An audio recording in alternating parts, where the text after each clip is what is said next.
Chapter 1 of the Story of Abraham Lincoln. This recording by John Leader. The Story of Abraham Lincoln by Mary A. Hamilton. Chapter 1 Boyhood. In this little book, I am going to try to tell you something about Abraham Lincoln. There is far more to say about him than can be fitted into so small a space, and perhaps when you are older you will read about him for yourselves and read his wonderful speeches. The greatest names in American history are those of George Washington and Abraham Lincoln. These two men are great in the true sense of the word. They are great because they love their country, purely and passionately, better than themselves, and gave their lives to its service. They thought nothing of their own honor and glory. To the last they were simple and true. Americans may well be proud of two such patriots, and from them everyone may be glad to learn what real greatness means. Their work has made America what it is. Less than 40 years before Abraham Lincoln was born, America belonged to England. In the time of Charles I, numbers of people who loved freedom and hated the wrongful government of the king left their country and sailed to the New World. Samuel Lincoln was one of these men. For a long time they were few in number. The greatest part of the country was unknown forest, inhabited by wild beasts, or vast plains which belonged to fierce tribes of red Indians. Life for the early settlers was very hard and rough. They had to cut down trees to build their houses, and to kill wild animals to get their food. Nevertheless, they soon grew to love the country where they lived, where they married and brought up their children. And their wild open life made freedom more precious to them than anything else. They began to resent the action of the English government, which wanted to tax them to pay for wars which were agreed upon in the Parliament in London, where America had no voice to speak for her. On July 4, 1776, in the reign of George III, the chief citizens met together and declared that America was a free, united country, with a right to govern itself. The 4th of July, Independence Day, is the greatest day of all in America. For 7 years there was war. In this war, Abraham's great-grandfather, John Lincoln, served as a soldier. The Americans were led by George Washington. England was defeated, and America, the United States of America, was a free country. From this time on, America belonged to the Americans. But a great many years had to pass before they made of the country the America that we know. Now there are towns everywhere. You can get from one end to the other of the great country, far bigger than the whole of Europe, by trains that travel day and night from north to south and east to west. Then there were very few towns, most of them along the coast, and no railways. All the West was unknown.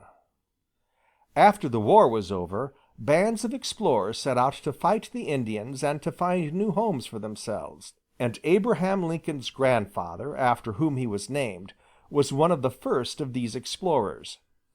He sold his little piece of land in Virginia and tramped through the forests till he found a place to build a new home, carrying his youngest son Thomas on one shoulder, and with his loaded rifle in his other hand, ready to shoot any Indian who should attack him. In Kentucky some white men had already settled and built a small fort. Near it Lincoln cut down trees and built a hut for himself and his wife and his 3 sons to live in. When Abraham was a small boy, he used to listen to the stories which his father Thomas told of their life there in the constant fear of Indian attack. There was one story which Thomas told very often, the story of his father's death. He was at work cutting down the trees so as to clear an open space near the house which he could plow and then sow with seed. One morning he set out as usual with his 3 boys. They were talking together as they walked, and none of them saw that behind one of the trees an Indian was hiding, his dark skin strangely painted with arrows and circles in white and scarlet, and on his head a tuft of black feathers standing upright and waving as he moved. In his hand he had a gun. As soon as the father had passed, the Indian came out from behind the tree, moving without making any sound. He shot at Abraham from behind, and the bullet passed right through his heart. The father fell down dead before the eyes of his sons. They were terrified.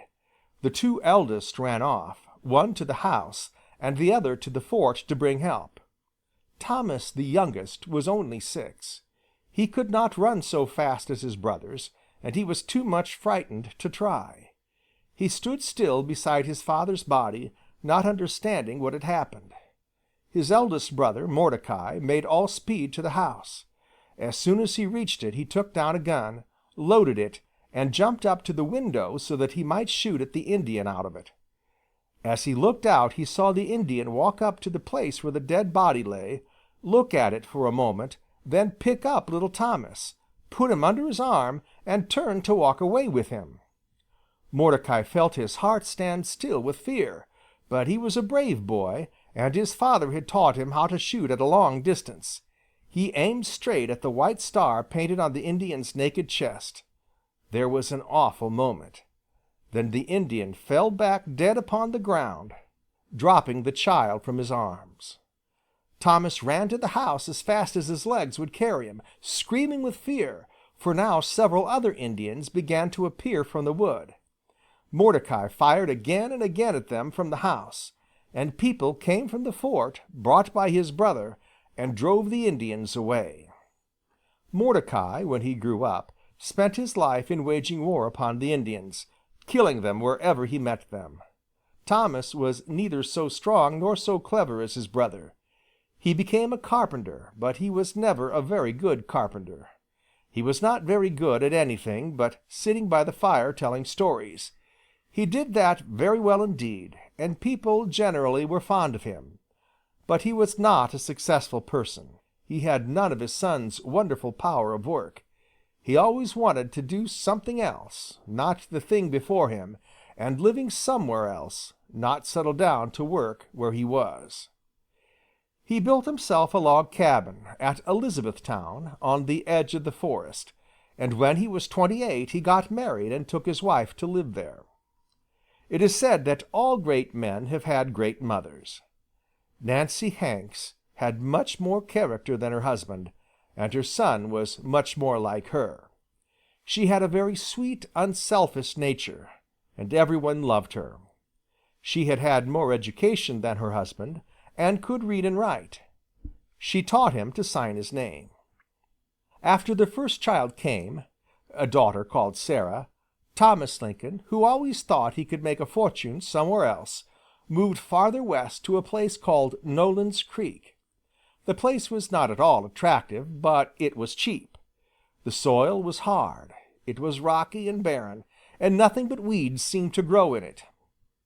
Only a very energetic man could have made much out of it, and Thomas was not very energetic. They were very poor. It was here, in an uncomfortable log cabin, that his son Abraham was born, on the 12th of February, 1809, and here he lived until he was 7. The hut had only one room. It was very roughly built. Stout logs had been laid on top of one another, then bound together with twigs, and the holes filled up with clay and grass and handfuls of dead leaves. There was no ceiling, only the log roof. The two children climbed up a shaky ladder to a loft in the roof, where they slept on a bed of dry leaves covered with an old deerskin, lying close together to keep themselves warm. As they lay there, they could count the stars that looked in through the spaces between the logs that made the roof. The windows had no glass. The door was only an opening over which a deerskin was hung as a curtain. In winter it was terrible. The wind blew in, icy cold. There was nothing to keep it out, except when sometimes the entrance was blocked with snow, and no one could go out or come in until a pathway had been dug. In the autumn the house used to be full of dead leaves that whirled about in the middle of the floor. The only comfort in the hut was the huge fire. It filled up nearly the whole of one side, and in front of it was a great bearskin rug. On this the two children spent the days in winter, playing together, or kneeling against their mother's knee while she told them stories, fairy tales, or true stories about Indians, an old American history, or parables from the Bible. In the winter you could not keep warm anywhere else, and in the autumn there were damp fogs that made it unwholesome outside, or heavy rains that came through the roof. The only thing to do was to get as near the fire as possible. Above it were arranged all the household pots and pans. The meat, a haunch of venison or a couple of rabbits, hung from the roof. Cooking was very simple, for there was no choice of food. It consisted of game shot in the forest, or fish caught in the streams, roots and berries from the wood. Bread was made of flour ground from Indian corn, which was the only thing that grew in the rough fields. Until he was a grown man, Abraham had never tasted any other sort of bread. The life was uncomfortable, often dangerous, for an Indian attack was possible at any time, and always the same. No visitors came to see the Lincolns. There were few friends for them to go and see, only the scattered settlers living in huts like their own.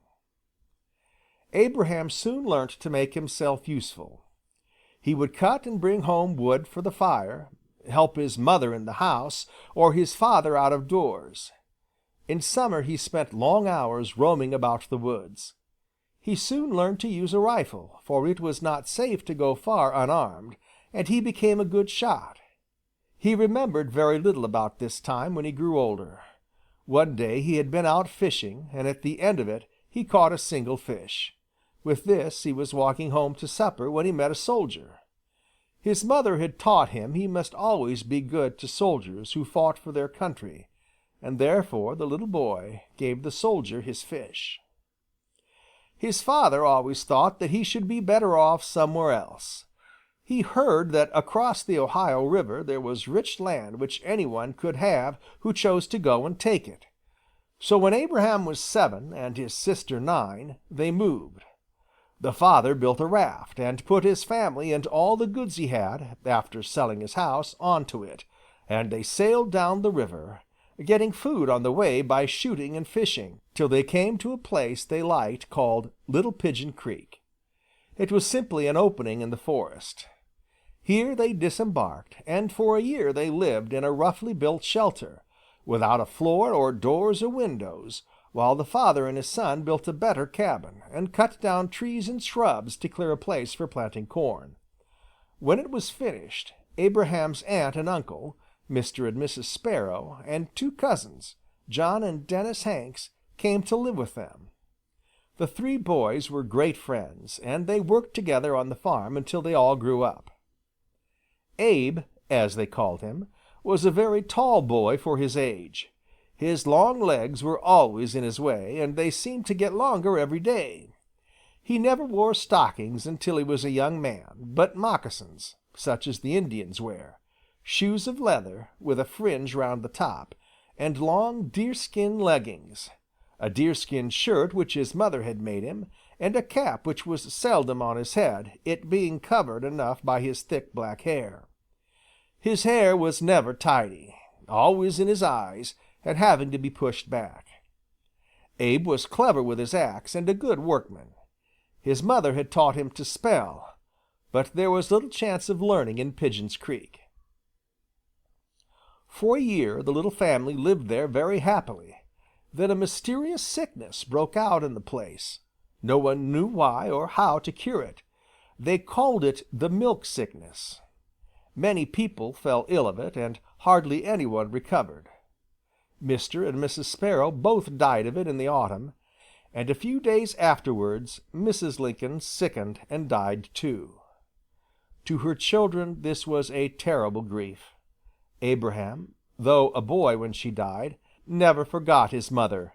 She had taught him his first lessons, and from her came that sweetness of nature, that power of thinking first of others, that made everyone who knew him love him. It was at the time of his mother's death that the sadness which never left him came upon him. In later life, people who really knew him said that, in spite of his fun and power of making other people laugh, He was the saddest man they ever knew. A dreary winter followed. At the end of it, Thomas Lincoln brought home a new wife to his little cabin. Sally Bush was a widow, with 3 children. She was a good and kind woman, and Abe really loved her, and she him. She said afterwards that he had never all his life given her a cross word or look, or refused to do anything she asked him, that he was the best boy she had ever seen. He was indeed the sunshine of the house, but in many ways he was very lonely. He was hungry for knowledge, for books and teaching. All the schooling he ever had was a month now and then with a traveling teacher who passed through Pigeon's Creek on his way to somewhere else. But none of these teachers knew much beyond the 3 R's. One who knew Latin was regarded as a sort of magician. In all, he had not so much as 1 year at school, taught by 5 different teachers. But Abe was not the sort of boy to learn nothing because there was nobody to teach him. He had a few books that had been his mother's, and he read them again and again until he knew everything that was in them. John Hanks, his cousin, says of him, "When Abe and I returned to the house from work, he would go to the cupboard, snatch a piece of cornbread, take down a book, sit down, cock his legs as high as his head, and read." The Bible and Pilgrim's Progress, Aesop's Fables, and Robinson Crusoe, these were his books. He knew them by heart. In the intervals of work he used to tell them to his companions. He thought over every word until he understood it. In this way he learned more from a few books than many people do from whole libraries, because he learned to think. He questioned everything, and asked himself if he thought so too, and why he thought so. One day he borrowed The Life of George Washington from a farmer who lived near. As he lay in the loft, he read it with eagerness. In the middle he was called away to work, and in the meantime the rain came in and ruined the book. Abraham went in despair to the farmer and told him what had happened. "Never mind," said the farmer. "You do 3 days' work for me for nothing, and you may keep the book. I don't want it." To his joy he thus became possessed of a new treasure to be studied again and again. This book, more than any other, made him a patriot. He longed to get out into the great big world where he could serve his country. In the evenings he used to sit silent for hours, thinking. Sometimes he did sums of all sorts on the wooden shovel, making figures on it with a piece of charcoal. When it was quite full, he shaved off the top with his knife so as to have a clean slate in the morning. All his companions liked Abe and admired him. He worked very hard, but farm work did not interest him. He liked dinner and play better, and sometimes he used to stop work and climb on to a gate or a dead tree stump and make absurd speeches or comic sermons to his companions, or recite passages from his favorite books. They thought him a quaint fellow with some strange ideas. One of these strange ideas was his tenderness to animals. He never cared much for sport because it seemed to him cruel. He showed his tenderness to animals when quite a small boy. One day he was playing in the woods with a boy called John Davis. In their game they ran a hedgehog into a crevice between 2 rocks, and it got caught fast. For 2 hours they tried every sort of plan to get it out, but without any success. They were not able to pull it out, and it could not move itself. Abraham could not bear to leave the poor thing to die in pain. He ran off to the blacksmith shop, quite a quarter of a mile away, and borrowed a pole with an iron hook fastened to the end. With this they were able to set the animal free. This care for animals was only one sign of Abraham's tenderness of heart. All little children and old people trusted him and his word. He was very soon known as Honest Abe. End of chapter 1. Recording by John Leader, Bloomington, Illinois.